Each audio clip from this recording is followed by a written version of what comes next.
MLC కవిత మధ్యంతర బెయిల్పై Delhi rows avenue కోర్టులో ఈడీ వాదనలు ముగిశాయి.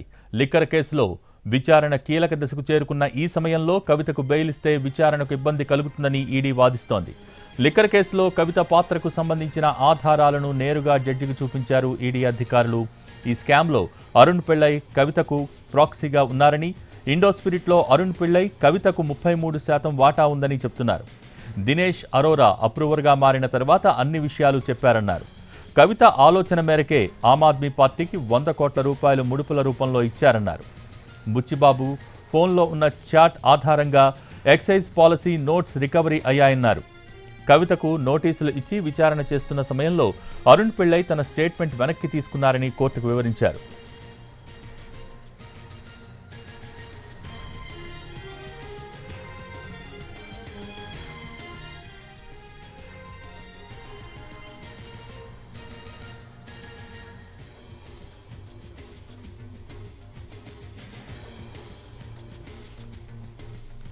మరోవైపు కవిత తరపున అభిషేక్ సింఘ్వి వాదనలు వినిపించారు. ఢిల్లీ హైకోర్టు గతంలో ఇచ్చిన జడ్జిమెంట్లను కోర్టు దృష్టికి తెచ్చారు. పరీక్షల సమయంలో కుమారుడికి తల్లి సపోర్ట్ అవసరమన్నారు. కుటుంబంలో తల్లి పాత్ర చాలా కీలకమని, కవిత కుమారుడు హైదరాబాద్లో ఉంటే తల్లి జైల్లో ఉందని, తండ్రి కోర్టు కేసుల కోసం ఢిల్లీలో ఉన్నారని చెప్పారు. కుమారుడి పరీక్షలను దృష్టిలో పెట్టుకుని కవితకు బెయిల్ ఇవ్వాలని వాదించారు.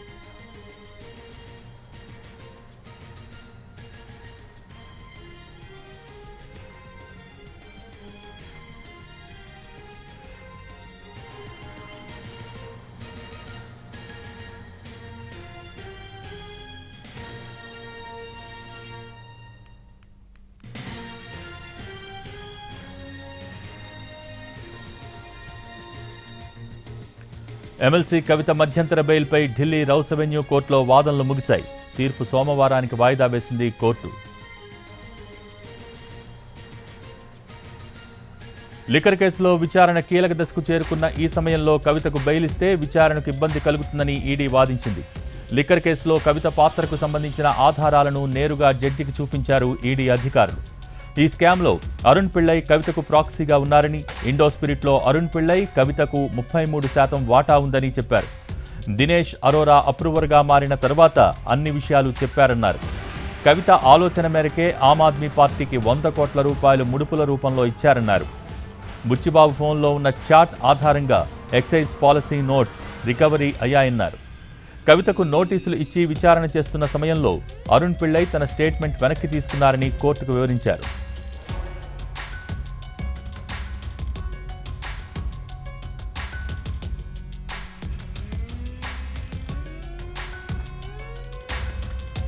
మరోవైపు కవిత తరపున అభిషేక్ సింఘ్వి వాదనలు వినిపించారు. ఢిల్లీ హైకోర్టు గతంలో ఇచ్చిన జడ్జిమెంట్లను కోర్టు దృష్టికి తీసుకొచ్చారు సింఘ్వి. పరీక్షల సమయంలో కుమారుడికి తల్లి సపోర్ట్ అవసరమన్నారు. కుటుంబంలో తల్లి పాత్ర చాలా కీలకమని, కవిత కుమారుడు హైదరాబాద్లో ఉంటే తల్లి జైల్లో ఉందని, తండ్రి కోర్టు కేసుల కోసం ఢిల్లీలో ఉన్నారని చెప్పారు. కుమారుడి పరీక్షలని దృష్టిలో పెట్టుకుని కవితకు బెయిల్ ఇవ్వాలని వాదించారు.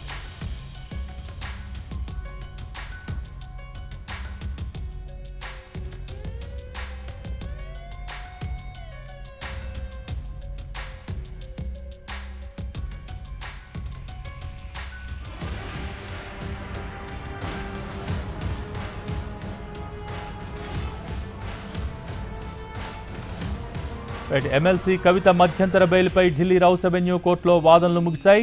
తీర్పును సోమవారానికి వాయిదా వేసింది కోర్టు. లిక్కర్ కేసులో విచారణ కీలక దశకు చేరుకున్న ఈ సమయంలో కవితకు బెయిల్ ఇస్తే విచారణకు ఇబ్బంది కలుగుతుందని ఈడీ వాదించింది. లిక్కర్ కేసులో కవిత పాత్రకు సంబంధించిన ఆధారాలను నేరుగా జడ్జికి చూపించారు ఈడీ అధికారులు. ఈ స్కామ్లో అరుణ్ పిళ్ళై కవితకు ప్రాక్సీగా ఉన్నారని, ఇండోస్పిరిట్లో అరుణ్ పిళ్ళై కవితకు 33% వాటా ఉందని చెప్పారు. దినేష్ అరోరా అప్రూవర్గా మారిన తర్వాత అన్ని విషయాలు చెప్పారన్నారు. కవిత ఆలోచన మేరకే ఆమ్ ఆద్మీ పార్టీకి 100 కోట్ల రూపాయలు ముడుపుల రూపంలో ఇచ్చారన్నారు. బుచ్చిబాబు ఫోన్లో ఉన్న చాట్ ఆధారంగా ఎక్సైజ్ పాలసీ నోట్స్ రికవరీ అయ్యాయన్నారు. కవితకు నోటీసులు ఇచ్చి విచారణ చేస్తున్న సమయంలో అరుణ్ పిళ్ళై తన స్టేట్మెంట్ వెనక్కి తీసుకున్నారని కోర్టుకు వివరించారు.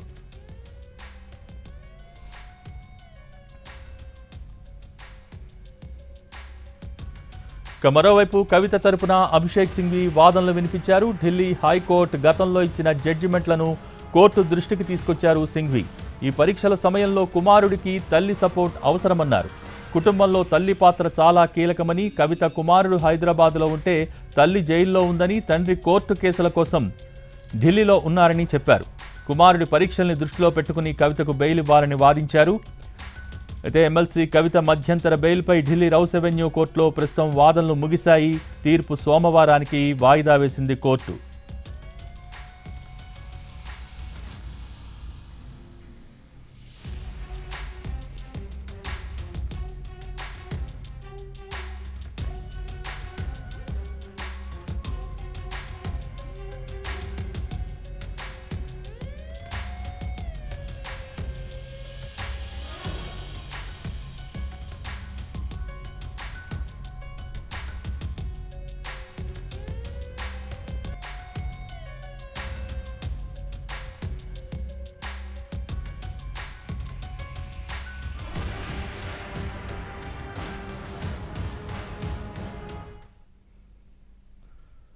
ఎమ్మెల్సీ కవిత మధ్యంతర బెయిల్పై ఢిల్లీ రౌస్ అవెన్యూ కోర్టులో వాదనలు ముగిశాయి. ప్రస్తుతం తీర్పు సోమవారానికి వాయిదా వేసింది కోర్టు. దీనికి సంబంధించి పూర్తి డీటెయిల్స్ మా ప్రతినిధి రాజు ఢిల్లీ నుంచి లైవ్ ద్వారా అందించేందుకు సిద్ధంగా ఉన్నారు. Raju, over to you.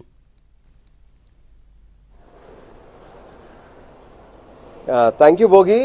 Liquor కేసులో అరెస్ట్ అయి ప్రస్తుతం జ్యుడిషియల్ రిమాండ్లో భాగంగా తిహార్ జైల్లో ఉన్నటువంటి కవిత మధ్యంతర బెయిల్ పైన రౌస్ అవెన్యూ స్పెషల్ కోర్టులో సుదీర్ఘంగా వాదనలు జరిగాయి, విచారణ జరిగింది. ఈ సందర్భంగా కవితకు బెయిల్ ఎందుకు ఇవ్వాలి, బెయిల్ అవసరం ఏంటి అనే దాని మీద, మధ్యంతర బెయిల్ అవసరం ఏంటి అనే దాని మీద సీనియర్ కౌన్సిల్ అభిషేక్ మను సింఘ్వి తన వాదనలు వినిపిస్తే, కవితకు బెయిల్ ఎందుకు ఇవ్వద్దు అనే దాని మీద ప్రత్యేకంగా అటు ఈడీ తరపున సీనియర్ న్యాయవాది జోయబ్ హుస్సేన్ తన వాదనలు వినిపించారు. ముఖ్యంగా కవిత చిన్న కుమారుడు ప్రస్తుతం ఏదైతే తను పరీక్షలు రాస్తున్నారు, అంతేకాదు తనకు ఎగ్జామ్స్ యాంగ్జైటీ అనేది వచ్చింది. ఎందుకంటే తల్లి ఈ సమయంలో జైల్లో ఉండడం, ఈ లిక్కర్ కేసులో అరెస్ట్ అవ్వడం, ఈ అంశాలన్నీ కూడా తనను ఆందోళనకు గురి చేశాయి. సో దాంతో తను టెన్షన్గా ఉన్నారు, పరీక్షలు సరిగ్గా రాయలేనటువంటి పరిస్థితిలో ఉన్నారు.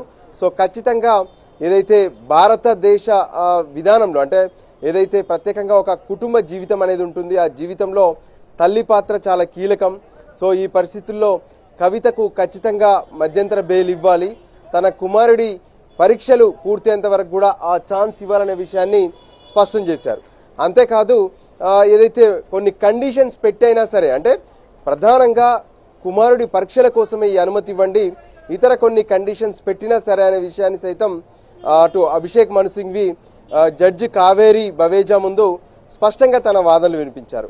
అయితే ఈ విషయాన్ని పూర్తిగా కూడా అబ్జెక్ట్ చేసింది ఈడీ కౌన్సిల్. అంటే ఏదైతే లిక్కర్ కేసుకు సంబంధించినటువంటి ఆధారాలన్నీ కూడా తమ వద్ద ఉన్నాయి. సో ఈ పరిస్థితుల్లో కవితకు బెయిల్ ఇవ్వడం వల్ల సో ఖచ్చితంగా తమకు ఇబ్బంది తలెత్తుతుంది, విచారణకు ఆటంకం కలుగుతుందనే విషయాన్ని అటు ఈడీ తరపున న్యాయవాదులు స్పష్టం చేశారు. అంతేకాదు ఈ సందర్భంగా కొన్ని అంశాలను కూడా వాళ్ళు తెరపైకి తీసుకొచ్చారు. అంటే కవిత ఏదైతే సౌత్ గ్రూప్లో చాలా కీలకంగా వ్యవహరించారు, ఆమ్ ఆద్మీ పార్టీకి 100 కోట్ల రూపాయలు చేరవేసినటువంటి అంశంలో కవిత సూచన మేరకు, కవిత ఆలోచన మేరకే సౌత్ గ్రూప్లో ఉన్నటువంటి వాళ్ళందరూ కలిసి ఆమ్ ఆద్మీ పార్టీకి 100 కోట్ల రూపాయలు పంపిస్తే వాళ్ళు దాన్ని ఎన్నికల్లో, గోవా ఎన్నికల్లో ఉపయోగించుకున్నారనే విషయాన్ని ఈ సందర్భంగా స్పష్టం చేశారు. ఇక దాంతోపాటు ఏదైతే ఇప్పటి వరకు ఢిల్లీ లిక్కర్ స్కామ్కు సంబంధించినటువంటి వ్యవహారంలో ప్రత్యేకంగా అరుణ్ రామచంద్ర పిల్లై, గోరంట్ల బుచ్చిబాబు, మరోవైపు దినేష్ అరోరా, వీళ్ళందరూ కూడా ఎన్నో స్టేట్మెంట్స్ ఇచ్చారు. దినేష్ అరోరా ఎప్పుడైతే తను అప్రూవర్గా మారాకే ఢిల్లీ లిక్కర్ స్కామ్కి సంబంధించినటువంటి పూర్తి వ్యవహారాలన్నీ కూడా బయటకు వచ్చాయనే విషయాన్ని స్పష్టం చేస్తూనే, కవిత తను ఉపయోగించినటువంటి సెల్ ఫోన్లను ఎప్పుడైతే ఈడీకి హ్యాండ్ ఓవర్ చేసినటువంటి సమయంలో వాటిని ఎన్ఎఫ్సియు అంటే నేషనల్ ఫోరెన్సిక్ ల్యాబ్కు పంపించినప్పుడు ఆ ల్యాబ్ ఇచ్చినటువంటి రిపోర్ట్స్ ప్రకారం కవితకి ఎప్పుడైతే ఈడీ నోటీసులు జారీ చేసిందో, ఆ జారీ చేసిన తర్వాతనే 4 సెల్ ఫోన్లలో ఉన్నటువంటి డాటాను మొత్తం కూడా చెరిపేశారు, అంటే ఫార్మాట్ చేశారనే విషయాన్ని స్పష్టం చేశారు. అయితే ఇదంతా కూడా వాళ్ళ దగ్గర ఉన్నటువంటి వాట్సాప్ చాట్ కావచ్చు, లేదంటే ఫేస్ టైంలో ఉన్నటువంటి డాటాను చెరిపేసేందుకే ఈ ప్రయత్నాలు చేశారు. సో ఖచ్చితంగా ఈ ఢిల్లీ లిక్కర్ స్కామ్కి సంబంధించినటువంటి వ్యవహారంలో కవిత పాత్ర అనేది ఉంది. అంతేకాదు ఇండో స్పిరిట్స్లో తను 33% వాటాదారుడిగా ఏదైతే అరుణ్ రామచంద్ర పిల్లైని పెట్టుకొని అరుణ్ రామచంద్ర పిల్లై ద్వారా తను ముందున్నారు అనే విషయాన్ని కూడా స్పష్టం చేశారు. సో దానికి అనుగుణంగానే లిక్కర్ పాలసీ తయారు చేసేటటువంటి క్రమం కావచ్చు, ఆ తర్వాత జరిగినటువంటి లిక్కర్ స్కామ్కు సంబంధించినటువంటి వ్యవహారాలు, మద్యం వ్యాపారంలో కవిత పాత్ర, ఆమ్ ఆద్మీ పార్టీకి 100 కోట్ల రూపాయలను చేరవేశాడు. వీటన్నిటికి సంబంధించి తమ వద్ద ఆధారాలు ఉన్నాయి, అందుకోసమే బెయిల్ ఇవ్వద్దనే విషయాన్ని స్పష్టం చేశారు. సో మొత్తానికి కవిత సంబంధించినటువంటి బెయిల్ పిటిషన్ పైన ఇరువైపులా వాదనలు ముగిసిన తర్వాత ఈ ఏదైతే కేసును అంటే తీర్పును రిజర్వ్ చేస్తూ సోమవారానికి వాయిదా వేశారు జడ్జి కావేరి బవేజా. సోమవారం ఉదయం 10:30 గంటలకు కవిత మధ్యంతర బెయిల్ పైన తీర్పు ఇవ్వబోతున్నారు. Okay, thank you Raju.